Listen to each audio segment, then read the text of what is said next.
ሰላም እንዴት ናችሁ? ሁልጊዜ የሚለቃቸው አዳዲስ ፊልሞች እንዳያመልጣችሁ የምትፈልጉ ከሆነ ሰብስክራይብ ማድረግ እንዳትረሱ።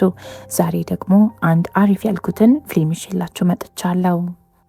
ፊልሙ ሲጀምር እንደ ውሻ አንገቱ የታሰረ ሰው ያሳየናል።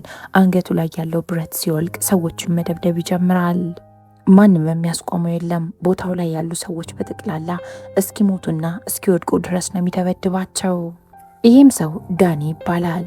ሁሉም ሰዎች ወድቀው ካለቁ በኋላ ባርት ደስተኛ ሆኖ ሲስቅ ያሳየናል። ባርት አራጣ አበዳሪ ነው። ሰዎች ገንዘቡን በጊዜ ካልሰጡት ዳኒን ነበር እየተጠቀመ ሰዎቹን የሚደበድበው። እነዚህ ተበዳሪዎች በቀላሉ ገንዘቡን ለባርት ሊከፍሉት አልቻሉም። በዚህም ምክንያት ዳኒን ተጠቅሞ ሁሉንም ከደበደበ በኋላ በግድም ቢሆን ካዝና ውስጥ ያስቀመጡትን ገንዘብ ወስዶባቸው ከዳኒ ጋር አንድ ላይ ተያይዞ ይወጣል።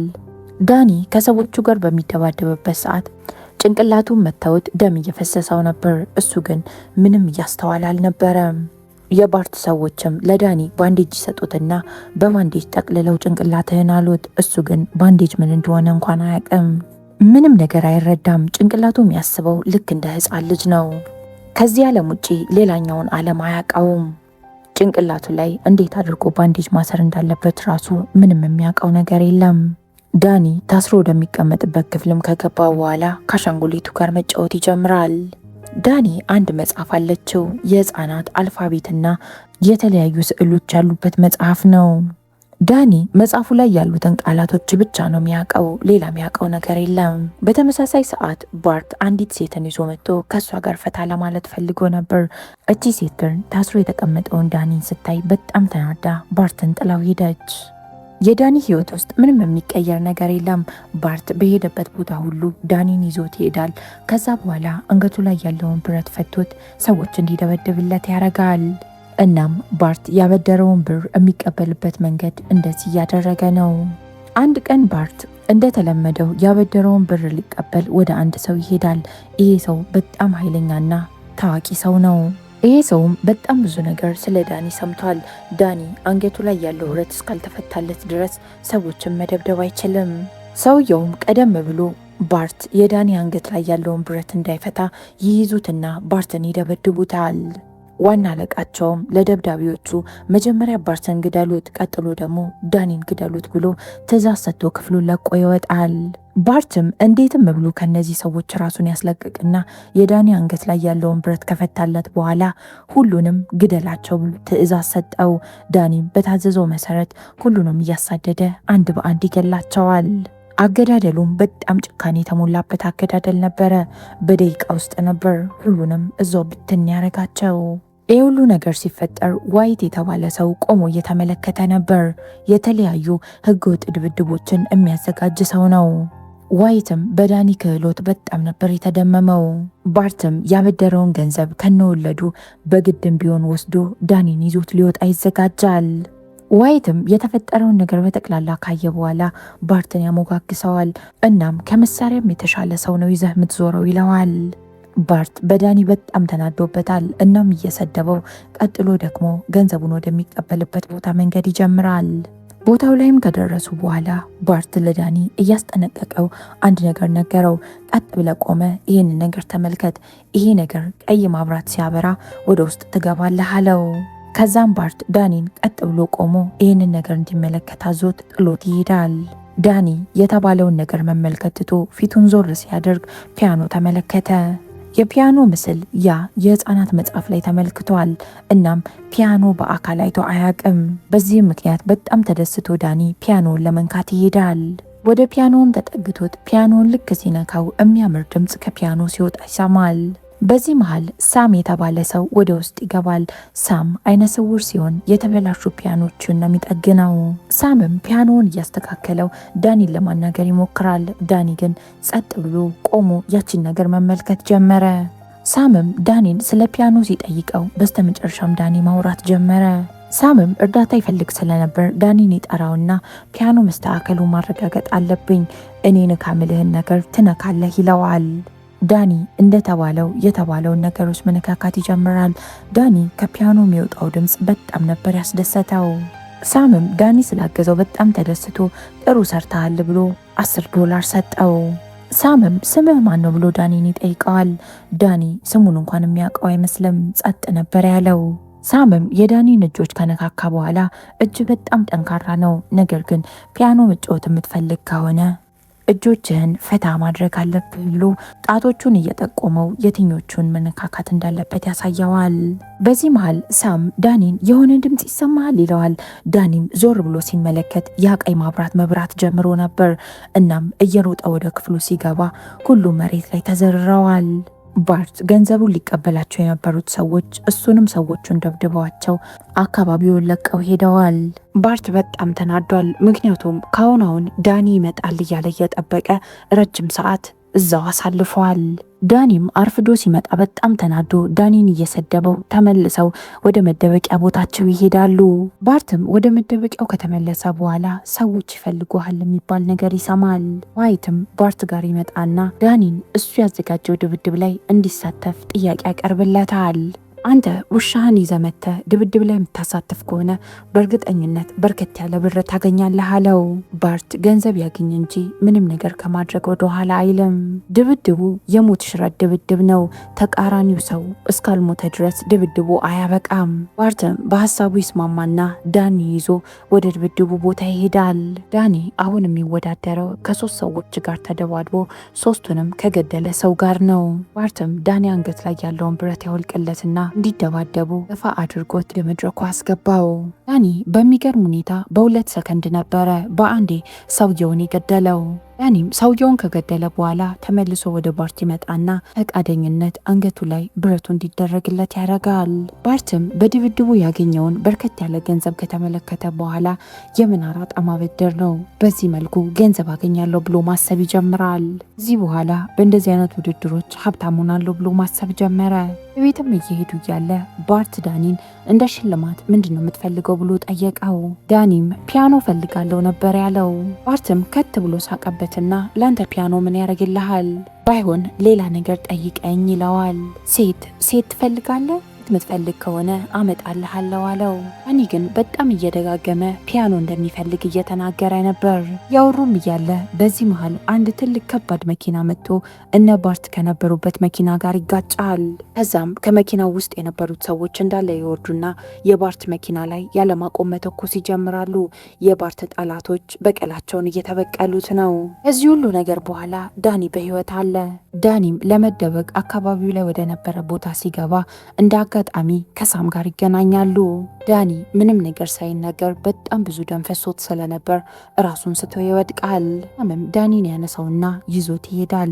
ዳኒ ከነቃ በኋላ ራሱን ያገኘው ትክክለኛና ንጹህ አልጋ ላይ ተኝቶ ነበር። በዚህም በጣም ነው የደነገጠው። በጣም ፈርቶ ቀስ ብሎ እየተንሿከከ ከተኛበት ክፍል ይወጣል። ሳም ሳሎን ውስጥ ፒያኖ እየተጫወተ ነበር። ብዙም ሳይቆይ የሳም እንጀራ ልጅ ቪክቶሪያ ከሄደችበት ትመለሳለች። ዳኒም ቪክቶሪያን ሲመለከት አሁንም በድጋሚ ተደበቀ። ቪክቶሪያም ስለ ዳኒ ምንም ነገር ስለማታቅ ሳምን ትጠይቀዋለች። ሳምም ሙዚቃ እንደሚወድ ነገራት።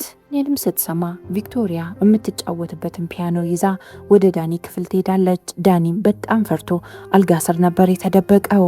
ከዛም እንደፈራት ስለገባት ፒያኖውን ትተውለትና ዘፈን እንደምትወድ ሳም ነግሮኝ ነበር አለችው። ሳምና ቪክቶሪያም እራት ካቀረቡ በኋላ ቁጭ ብለው ዳኒ ከክፍሉ እስኪወጣ እየጠበቁት ነበር። ዳኒም እየፈራም ቢሆን ኪቦርዱን አቅፎ ቀስ እያለ ከክፍሉ ይወጣል። ግብም ያቀርቡለታል። ዳኒ እንደ ሰው ሳይሆን የሚመገበው እንደ እንስሳ ነው።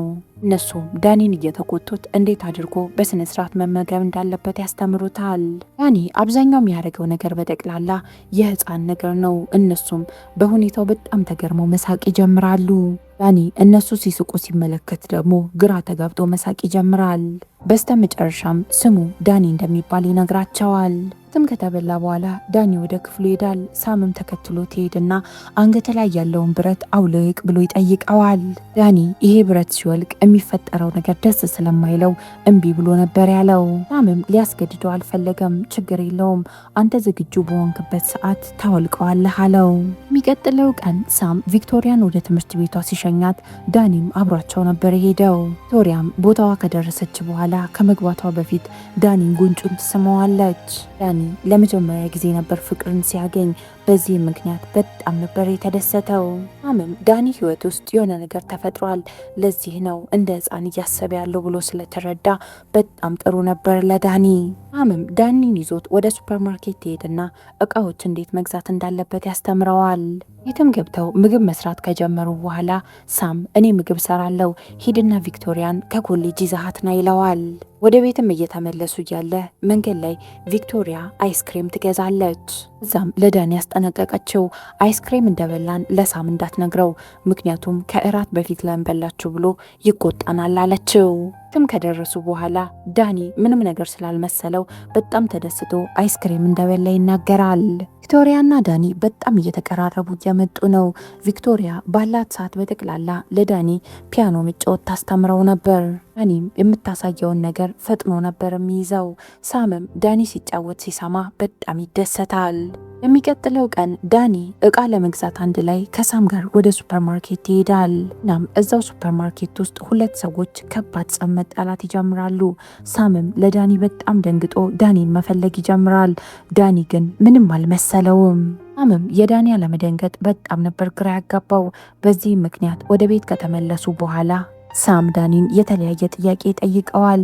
ዛሬ ሱፐርማርኬት ውስጥ በጣም ከባድ ጸብ ተነስቶ ነበረ እና ጸቡን አይተህ እንዴት አልደነገጥክም ብሎ ጠየቀው። ዳኒ ከኔ ጋር እኮ አልተጣሉም፣ እርስ በርስን የተጣሉት፣ ታዲያ ለምንድን ነው የምደነግጠው ብሎ ይመልስለታል። ሳምም አሁንም ሌላ ጥያቄ ጠይቀዋል። ስለዚህ ከዚህ በፊት ድብድብ አይተህ ታውቃለህ ብሎ ጠየቀው። ዳኒም አዎ ብሎ ነበር የመለሰው። ሳምም ስለ ዳኒ ቤተሰቦች ይጠይቀዋል። ዳኒም ምንም አይነት ቤተሰብ እንደሌለው ይናገራል። ሳምም እኔ እናንተ የተገናኘን ቀን ለምንድን ነበር የተጎዳኸው ብሎ ጠየቀው። ዳኒም ሰዎች እኔና አለቃዬ ላይ እየተኮሱብን ነበር ብሎ ይነግረዋል። ሳምም ለምንድን ነበር አንተ ላይ የሚተኩሱብህ ብሎ ሲጠይቀው እኔ ላይ አይደለም ባርትን ለመግደል ነው ይለዋል። ሳምም ባርት አጎትህ ነው ብሎ ጠየቀው። ዳኒ አጎቴ አይደለም፣ አሁን እሱ አያሳስብም፣ ሞቷል ብሎ ነገረው። እዚህም አጋጣሚ ሳም ሰዎች ዳኒን እየተጠቀሙበት እንደነበር አወቀ። ዳኒ ከነሳም ጋር አንድ ላይ መኖር ከጀመረ ቀን ጀምሮ ቀስ በቀስ እያንዳንዱ ነገሮች እየተማረ እየመጣ ነው። አብሮ መኖር ከጀመሩም ረጅም ጊዜ ተቆጠረ። አንድ ቀን ሳም ቪክቶሪያ ትምህርቷን ስጨርስ ወደ ቤታችን እንመለሳለን ብሎ ለዳኒ ነግረዋል። ዳኒም ጥለውኝ ይሄዳሉ ብሎ በማሰብ በጣም ነበር የተናደደው። ቪክቶሪያም ከኛ ጋር ተመልሰ ወደ ቤታችን ሂድ፣ አሁን እኮ ቤተሰብ ሆነናል አለችው። ዳኒም ጥለውት እንደማይሄዱ ሲያውቅ በጣም ነበር የተደሰተው። የሚቀጥለው ቀን ሳም ፒያኖ ለማስተካከል ሄዶ ገንዘብ ይከፈለዋል። እናም ግማሹን ገንዘብ ለዳኒ ሰጠው። ፒያኖውን ብቻዬን አይደለም ያስተካከልኩት፣ አግዘኸኛል፣ ስለዚህ ግማሹ ክፍያ ይገባሃል አለው። እናም ሄድና ተዝናና፣ የፈለግከውን ግዛ ብሎ ይለዋል። ዳኒም ወደ ሱቅ ይሄድና ለሁሉም አንዳንድ ስጦታ ይገዛላቸዋል። ዳኒም እቃውን ገዛዝቶ ከሱፐርማርኬቱ ሲወጣ አንድ ሰው ያገኘውና ባርት አሁንም ድረስ በህይወት እንዳለ ለዳኒ ይነግረዋል። እናም ይሄ ሰው እየጎተተም ቢሆን ዳኒን ወደ ባርት ወሰደው። ባርትም ዳኒን ሲያይ በጣም ነበር የተደሰተው። ዳኒም ባርትን ልክ እንደተመለከተው እናቴን ታውቃታለህ ብሎ ነበር የጠየቀው። ባርትም እንዴት እናትህን ላውቃት እችላለሁ ብሎ ነበር የመለሰለት። መንገድ ላይ አግኝቼ እኮ ነው ያሳደግኩህ አለው። ጠንካራ እንድትሆንም ያላረኩት ነገር የለም፣ አንተ ግን ጥለኸኝ ሄድክ ይለዋል። እናም አውልቆት የነበረውን የአንገቱን ብረት ባርት መልሶ አንገቱ ላይ ያደረገው።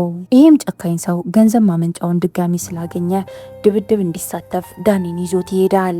ድብድቡም ከተጀመረ በኋላ ባርት ዳኒ አንገት ላይ የነበረውን ብረት ያወልቅለታል። ዳኒ ግን እንደ ሌላ ጊዜው ሄዶ ሰዎችን መደብደብ አልጀመረም። ቀጥ ብሎ ነበር የቆመው። ዳኒም እኔ ሰዎችን መጉዳት አልፈልግም ብሎ ነበር የመለሰለት። ባርትም በጣም ደንግጦና ተናዶ ዳኒን መስደብ ይጀምራል። እናም ወደ መደባደቢያ ቦታው እየገፈተረው ዳኒን እንዲደባደብ መገፋፋት ጀመረ። የዳኒ ተቀናቃኝ ወዲያው ነበረ ዳኒን መደብደብ የጀመረው። ዳኒ ራሱን ለመከላከል ይሞክራል እንጂ መልሶ እጁን ሰንዝሮ ሰውየውን አይደበደበውም። ድብድቡ አዘጋጅም ዋይት በጣም ተናዶ ዳኒ ምን እያደረገ ነው ብሎ ባርትን ይጠይቀዋል። ድብድቡ በጣም ደባሪ እየሆነ እየመጣ ስለነበረ ዋይት ሌሎች ተደባዳቢዎችን ዳኒ እንዲያጠቁት ይልካቸዋል። ዳኒ እየተደበደበ እየተጎዳ ሲመጣ ጭንቅላቱና አስተሳሰቡ እየተቀየረ መጣ። በጣም ተናዶ ዳኒ ሁሉንም መደብደብ ጀመረ። የደበደቡትን በጠቅላላ መደብደብም ቀጠለ። ባርትም በጣም ተናዶ ወደ መደበቂያ ቦታቸው ከደረሱ በኋላ ዳኒን አስይዞ ያስደበድበዋል። በጣም ከመናደዱ የተነሳ አሁንም በድጋሚ ዳኒን ቆልፎበት አስቀመጠው። ሳምና ቪክቶሪያ የዳኒ ደህንነት ጉዳይ በጣም አሳስቧቸዋል። ምን ማድረግ እንዳለባቸው ግራ ገብቷቸዋል። ቪክቶሪያ ግራ ተጋብታለች። ዳኒ የት ነው ሄደው የሚለው ነገር ጥያቄ ሆኖባታል። ዳኒ በፊት ተቆልፎ የሚቀመጥበት ቦታ ነው ያለው አሁንም። እናም በፊት የሚያነበውን የልጆች መጽሐፍ ደጋግሞ እያየው ነው። ዳኒ እንደ አጋጣሚ መጽሐፍ ውስጥ እናቱን ፎቶ ያገኘዋል። እናቱ ከባርት ጋር አንድ ላይ ነበረች። በዚህም ጥያቄው እንዲመለስለት ስለፈለገ በሩን ሰብሮ ይወጣና ባርትን ፊት ለፊት ያፋጥጠዋል። እናቴ ከእናቴ ጋር ምን ታረጋለህ ብሎ ጠየቀው። ባርትም እናትህ አብዛኛው ጊዜ እኔ ጋር ትመጣ ነበረ፣ እናትህን በጣም ነበር መወዳት አለው። እዚህም ምክንያት እናትህ ስትሞት አንተን አሳደግኩ ይለዋል። ይህንን ታሪክ ሲሰማ ዳኒ ትንሽ ይረጋጋል። ባርትም በበፊቱ መንገድ ዳኒ ሊቆጣጠረው እንደማይችል ሲረዳ እየደጋገመ ለዳኒ ቤተሰብ እንደሆኑ ይነግረው ጀመር። ይህም ነገር ዳኒን በጣም ነበር ግራ ያጋባው። ምክንያቱም ዳኒ ቤተሰቤ ብሎ የሚያስበው ሳምና ቪክቶሪያን ነው። ይህም ምክንያት መንገድ ላይ አንድ ላይ እየሄዱ እያለ መኪናው እንዲጋጭ መሞከሩን ይቀጥላል። መንገድ ላይም እንዳሉ መኪናዋ ትገለበጥና ዳኒ ከባርት አምልጦ ይሄዳል። ዳኒም ቀጥታ ሄደው ወደ እነሳም ቤት ነበረ። ቤትም ከደረሰ በኋላ የእናቱን ፎቶ ያሳያቸዋል። ቪክቶሪያም ፎቶውን ከተመለከተች በኋላ እናትህ ከጥሩ ቤተሰብ የመጣች ይመስላለች፣ ምክንያቱም በጣም ትልቅ ፕሮግራም ላይ ነው ፒያኖዋን እየተጫወተች ያለችው ብላ ለዳኒ ሁሉንም ነገር ነገረችው። ሳምም ቦታው የት እንደሆነ ካወቀ በኋላ ቀጥታ ዳኒን ይዞት ነገሮችን ለማጣራት ይሄዳል። በመጨረሻም ዳኒ ስለ እናቱ ሁሉንም ነገር ያውቃል። እናቱ ሙዚቃ ትምህርት ልትማር ነበር ከቻይና ወደ አሜሪካ የመጣችው። እዛ ላይ ደግሞ በጣም ታዋቂና ጎበዝ ፒያኒስት ነበረች። ነገር ግን ከሆነ ቀን በኋላ ምን እንደተፈጠረ አይታወቅም። ማንም አይቷት አያውቅም። ቪክቶሪያም እንዴትም ብላ የዘፈኑን ኖቶች ከፎቶ ላይ የተመለከተች ዘፈኑን መጫወት ትጀምራለች። በሚገርም ሁኔታ ዳኒ ወደኋላ መለስ ብሎ የልጅነት ጊዜውን አስታወሰ። እናቱ ቁምሳጥን ውስጥ ተደብቀዋለች። ባርትም ይመጣና ገንዘቤን ስጭኝ ብሎ ያስጨንቃታል። ባርትም ቁምሳጥን ውስጥ ሕፃን ልጅ እንዳለ ሲያውቅ ቁምሳጥን ውስጥ ያለውን ሕፃን ልጅ ሊወስድ ሲል እናቱ ልታስቆመው ትሞክራለች። ባርትም ምንም ሳይሰስት ነበረ የዳኒን እናት የገደላት። እናም ዳኒን ይዞት ሄደ። ዳኒ ይህ ሁሉ ነገር አሁን ያስታወሰው። ዳኒም ሁሉንም ነገር ካስታወሰ በኋላ ለሳምና ለቪክቶሪያ ሁሉንም ነገር ነገራቸው። እናም ወደ እናንተ መምጣታችሁ አይቀርም፣ ስለዚህ ፈጠን ብላችሁ እቃችሁን ፓክ አድርጉ አላቸው። እቃቸውን እያስተካከሉ እያለ ባርት እዛው አካባቢ ያለ ሱፐርማርኬት ውስጥ ገብቶ የዳኒን ፎቶ እያሳየ ታውቁታላችሁ ብሎ እየጠየቀ ነው። በመጨረሻም ዳኒ የት እንደሚኖር ካረጋገጠ በኋላ ሰዎቹን ሁሉ ሰብስቦ ባርት ዳኒ ጋር ይመጣል። ዳኒ ሰዎቹ እየመጡ እንደሆነ ሲረዳ ቪክቶሪያና ሳምን እቃ ማስቀመጫ ክፍል ውስጥ ይዘጋባቸውና እሱ ፈጠን ብሎ ይወጣል። እነሱ እዛ ክፍል እንዳሉ እንዲታይ አልፈለገም። እሱን ፍለጋ የመጡትን የባርትን ቦዲጋርዶች በጠቅላላ አንድ በአንድ መደብደብ ጀመረ። ባርትም እነዚህ ተራ ቦዲጋርዶች ዳኒ እንደማያስቆሙት ሲረዳ ዋናና ጎበዝ ተደባዳቢውን ይልከዋል። እዛም በዳኒና በዚህ ሰው መሃል ከበድ ያለ ድብድብ ይነሳል። ተደባዳቢው በጣም ጎበዝና ጠንካራ ነው። ዳኒ ግን ከሱ የበለጠ ጠንካራ ነበር። በመጨረሻም ዳኒ ይህንን ተደባዳቢ በመስኮት ያወረውረዋል። ነገር ግን ህይወቱን ሊያድነው ሞክረው ነበር፣ ምክንያቱም ከዚህ በላይ የሰው ህይወት ማጥፋት አልፈለገም። በመጨረሻ ግን ሰውየው የባርት መኪና ላይ ይወድቃል። ባርትም በጣም ተናዶ ሽጉጥ ያነሳና ዳኒ ወዳለበት ህንፃ ይገባል። ባርት በህይወት የቆሩትን ቦዲጋርዶች ይዞ ወደ ውስጥ ነበር የገባው። ዳኒ እንዴትም ለማምለጥ እየሞከረ ነው። ባርትም ወደ እነሳም ቤት ከገባ በኋላ የዳኒ አንገት ላይ የነበረውን ብረት ይመለከታል። እናም ከነዚህ ሰዎች ጋር ጠበቅ ያለ ግንኙነት እንዳለው ተረዳ። ባርትም እየደጋገመ አንተ ለነዚህ ሰዎች አደጋ ከማምጣት ውጪ ምን የምጠቅማቸው ነገር የለም፣ ስለዚህ ናና በፈቃደኝነት አብረን እንሂድ ይለዋል። ዳኒም በፈቃደኝነት ቀጥታ ወደ ባርት ሄደ። ባርትም አሁንና ወደ ቤት እንሂድ አለው። ዳኒም ይሄ ነው የኔ ቤት ይለውና ባርትን መደብደብ ጀመረ። ዛም ዳኒ በጣም ስሜታዊ ሆኖ ልክ ባርትን ሊገለው ሲል ቪክቶሪያና ሳም አንድ ላይ ካሉበት ተሯሩጠው ወጥተው ዳኒን ያስቆሙታል። አንተ ነፍሰ ገዳይ አይደለህም፣ ይህንን ሰው እንዳትገለው አሉት። ባርት ደግሞ እየደጋገመ መጥፎ ነገሮች እየተናገረ ዳኒን እንዲገለው እያደረገው ነው። በዚህም የተናደደው ሳም የአበባ ማስቀመጫውን ያነሳና ጭንቅላቱን ብሎ ባርትን ጸጥ ያደርገዋል።